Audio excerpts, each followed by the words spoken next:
Great morning, everyone. This is Dave, your Jiu-Jitsu uncle, welcoming you to the first episode of our show. We don't have a name for it yet, so if you have any idea, let me know. The central theme of the show would be, obviously, Jiu-Jitsu related topics, but more specifically, viewpoints, opinions, and conversation pieces related to middle-aged folks, men, women, or even younger folks who tend to think like us. So I hope you enjoy this series. I'm pretty new at this in terms of videoing, especially while biking.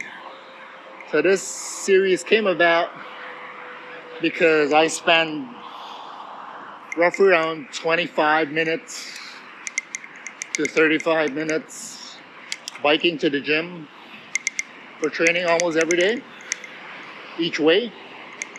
So I'm thinking, might be a good way to use up that time to record maybe a 15 to 25 minute episode of various stuff of me rambling. Who knows, it might be interesting, and why not? I just like to talk anyway. If I'm gonna talk to myself, I might as well record it. Maybe I spark a conversation with other people around Singapore and around the world.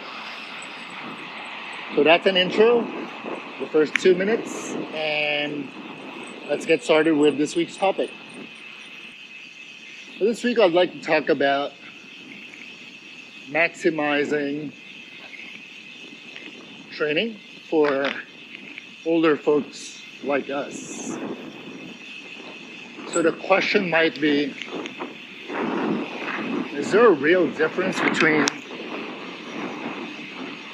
training just from an age group perspective? Because you might be wondering, training is training. Training's for everyone, like anybody could start. Realistically, in an idealistic sense, sure. But realistically, there are a lot of differences, right? From physiological limitations standpoint, we are getting older. What our minds want to do may not be what our body is capable of doing a lot of times, especially from a recovery standpoint and from a flexibility standpoint and injury prevention and those kind of things.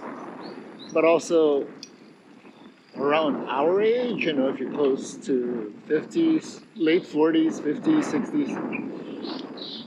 60s, family life in general changes a lot versus if you're under 40. For most people, again, I'm generalizing. Obviously, if you have a unique situation, it might not apply to you, but you know what I'm saying. So with those limitations in mind, most of us will probably be fortunate to be able to train 3 times a week. I'm fortunate enough right now to be able to train 5.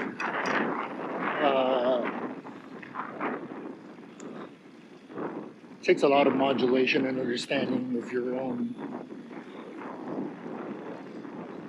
body and schedule tendencies to be able to cope with more frequency. You usually have to adjust your intensity, adjust the length of your training, etc. if you increase the frequency. But that's not the point of the video. The point is maximizing your training so that you don't get burned out, you don't get hurt, and you don't get bored. And most important, you don't get disheartened in training that leads you to stop training, which is, again, extremely common for our age cohort. Why? It's because our time is quite limited. to invest in training. And if you spend 6 months, a year and a half or so doing this, and you show up in training diligently, doing the techniques, doing your best in terms of mobility, strength and conditioning, and when it comes to sparring, you're getting your ass handed over to you almost every round by younger guys, stronger folks, more skilled folks, even beginners who are just like a lot more energetic and agile than you. It's easy to feel disheartened that after all that hard work, you feel like you haven't done much, you haven't progressed. There's this joke that I've seen on Instagram recently. It was like, I spend $150 a month to learn how to tap people out. It's been $15,000. Where's my tap? It's funny in a couple of ways because one, I wish jiu-jitsu was under $50 here in Singapore. It's not. Average, the median would be around 300, so that's another topic. But it is quite disheartening to an older person doing jiu-jitsu simply because like even the chances of accidentally getting taps and things like that is a lot lower than a young person using speed and agility to spaz through a technique, so what can we do about it? I have a technique. I'm not claiming I invented it or anything. It's just something that came up whenever I hit a plateau when I was still a blue belt. Because I've been a blue belt for a long friggin' time. I got my blue belt in 2016, I think. Minus the 2 years of COVID, I spent being a blue belt for like 5 years, I think, or more. Yeah, around 5 years. My math is off. It's too early, but anyway, 5 or 6 years, whatever that might be. And that's because of like moving countries, moving gyms. COVID happened, and all that stuff. Health issues, job issues.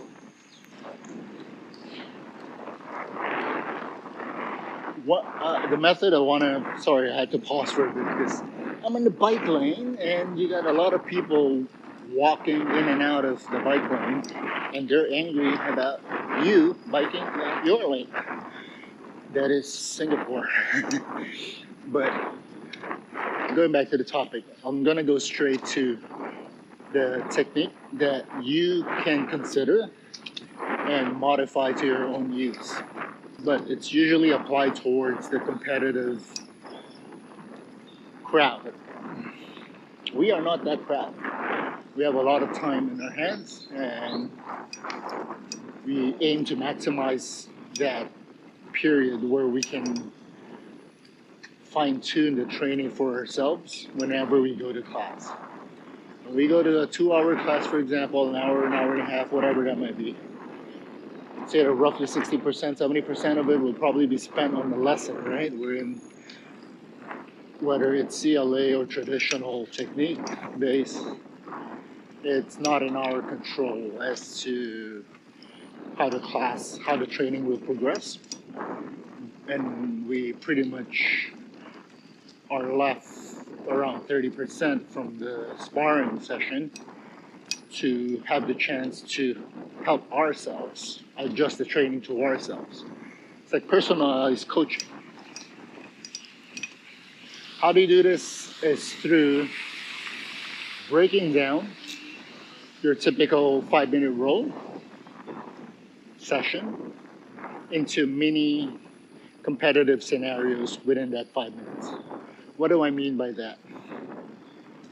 Within that 5 minute round, a lot of times we enter the round even with the mindset of, I'm gonna have a goal for this round. I'm just not gonna blindly just go roll. Let's say I've developed some sort of a discipline that I'm gonna focus on guard passing for this round.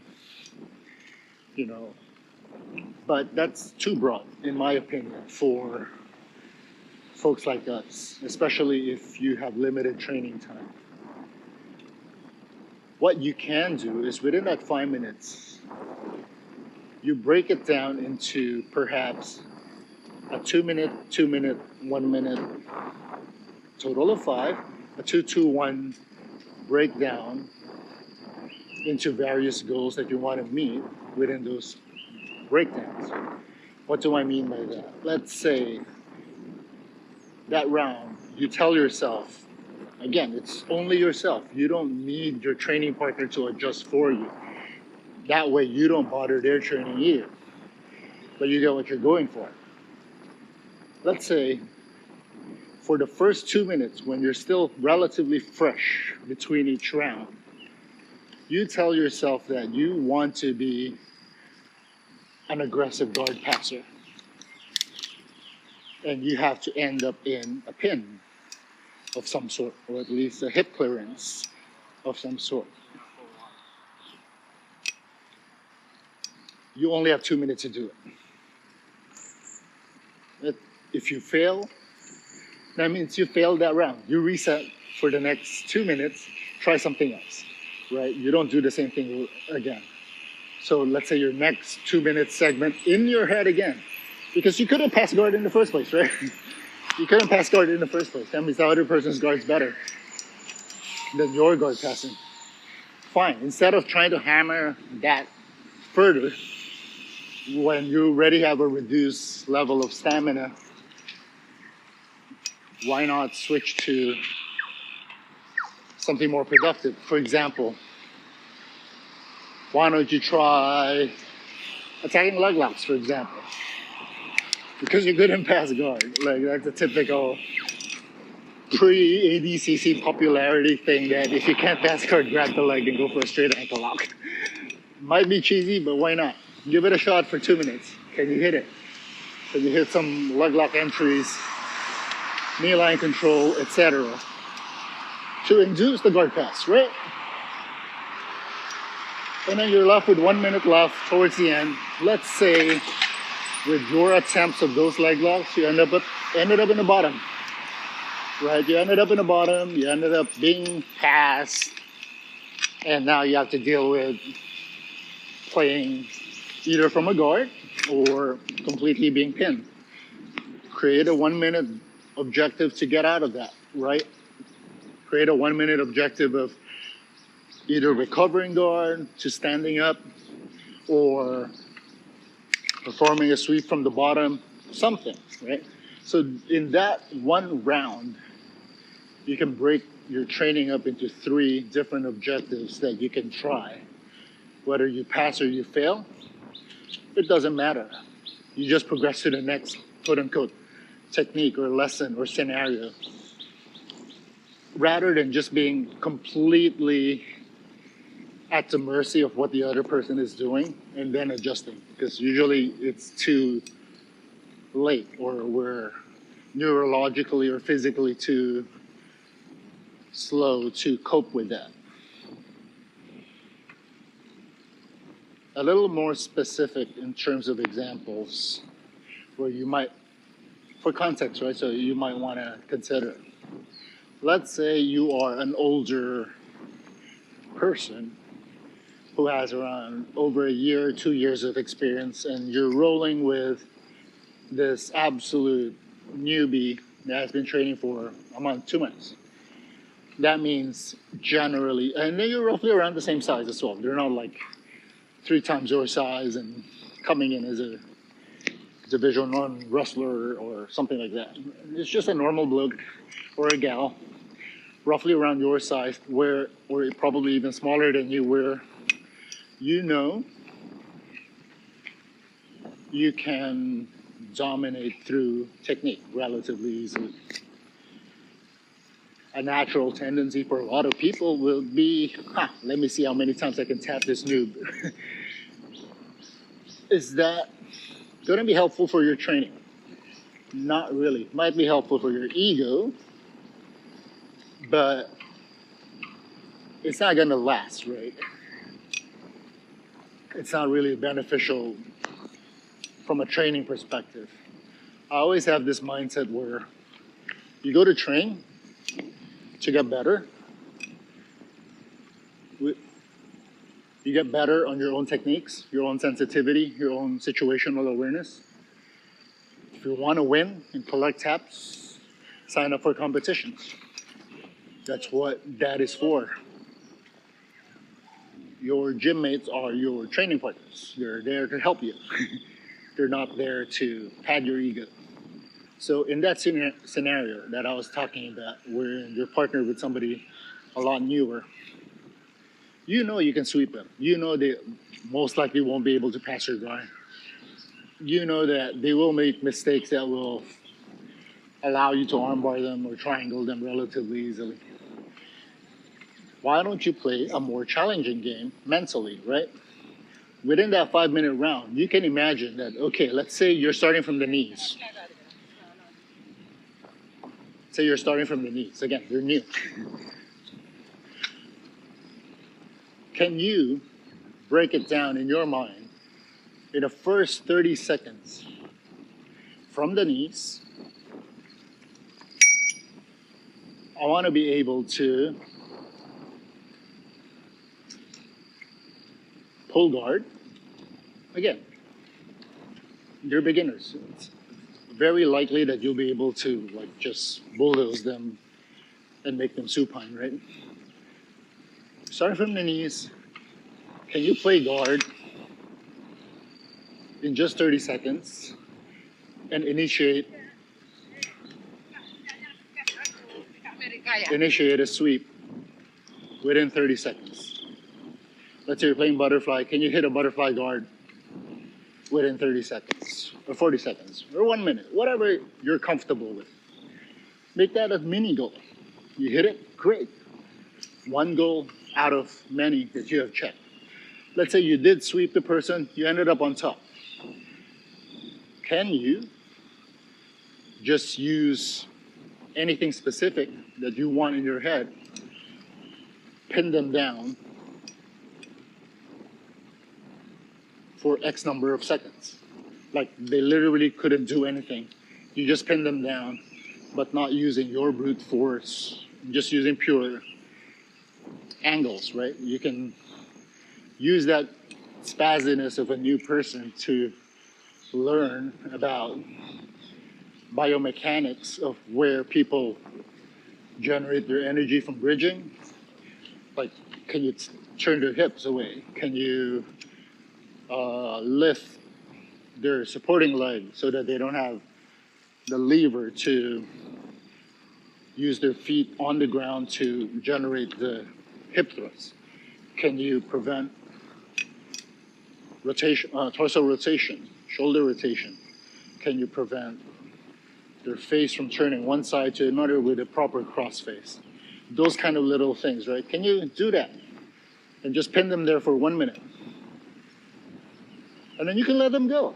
Catch and release, just like fishing. Let them recover a guard. Can you pass their guard, let's say an open guard? Can you pass it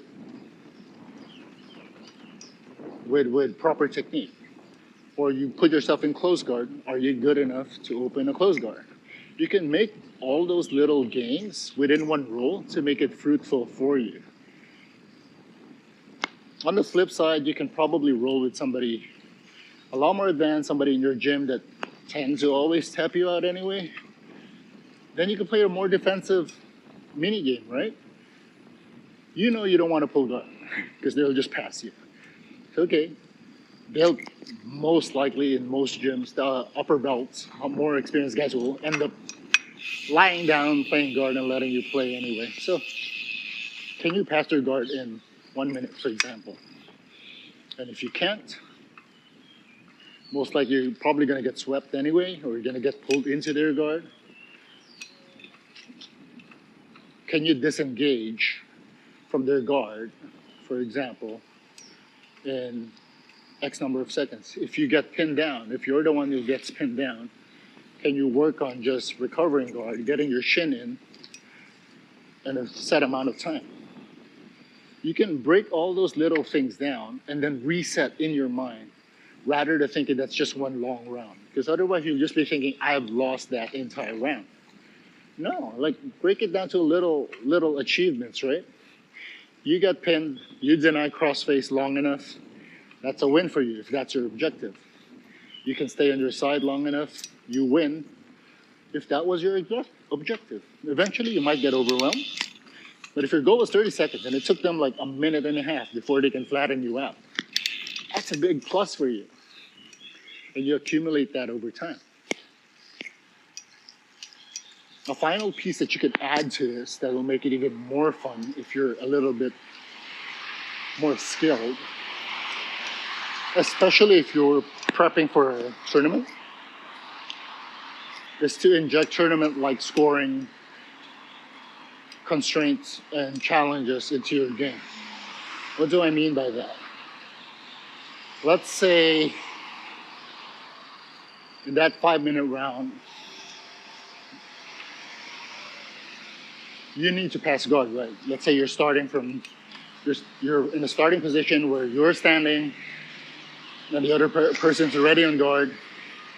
You can give yourself a more stressful situation to work on.